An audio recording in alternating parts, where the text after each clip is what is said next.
YouTube, this is Vitra Wallace back again. And what I wanted to talk about today was getting back into the groove of actually moving forward, when you're stuck. For wow, maybe 6 months or more, I've been like in a whirlwind where I'm not knowing where to turn, what to do, and I've tried, different things. To kind of like continue to push me, but I had to realize that I need to get back to what had been working before. And that's making sure I'm sticking to the high protein, the fiber, whether you get it in a brownie, not a brownie, but a muffin. The capsules, oatmeal, and things like that. Because when you're not watching what you're actually taking in, we are doing ourselves so much harm.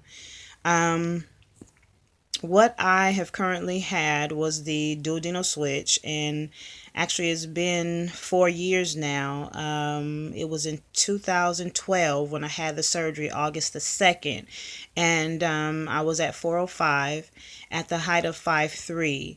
Um, and it was the weight had become so much, for me. I was down and depressed and, just messed up in the head emotionally, didn't know what to do, where to turn, and I was just so tired, physically, mentally, emotionally, all of it, just drained.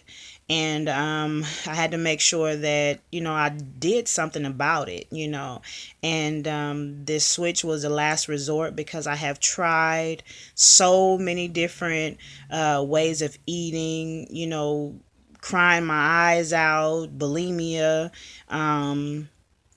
weight loss pills, different regimens of food, pills, and just all types of things.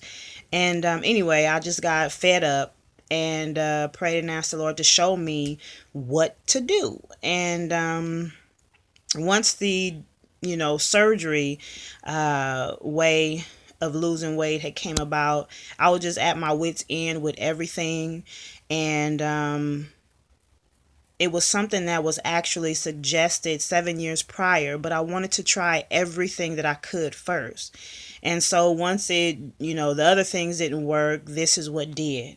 And I know a lot of people, are reluctant, to actually maybe do it because, of the loss of hair, maybe the skin, the dumping syndromes, and even sometimes the money, where you might not feel like you have enough money to, have the upkeep. You really want to research what it is that, will work best for you. And actually, the way of eating is not as expensive as it would be as if you continue to eat bad. You know, you eat eggs, you eat yogurt, you eat oatmeal, grains. The most expensive thing that I found were like the nuts. Um, Depending on the type of meat you like to eat, that can be, on the kind of pricey side. But for the most part, the eating of the protein, the veggies, and nuts and stuff like that, it's to me, it's a lot. It's cheaper. Um, but you just have to, again, find out what works for you. So not only that, what I wanted to touch on was that getting back into um, losing or maintaining or even trying to move on as far as the process of getting the skin removed, which is where I am.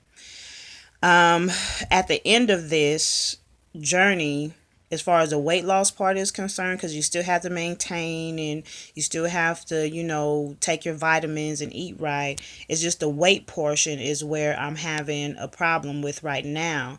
And it's only about maybe 15 to 20 pounds left that I have to lose in order to have the skin removed.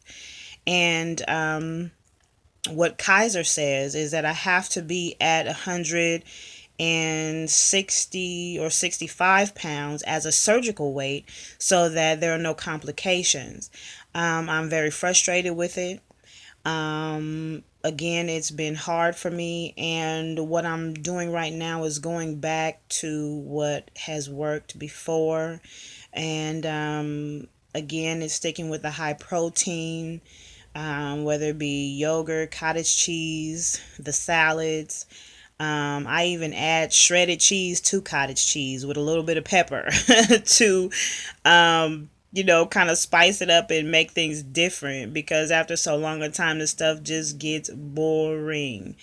And I am also will be looking to get into a meeting, because it's been so long since I've been.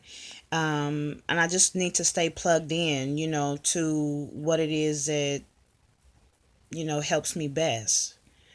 Um, I think that's it for this morning. You have a good day. Thank you, YouTube.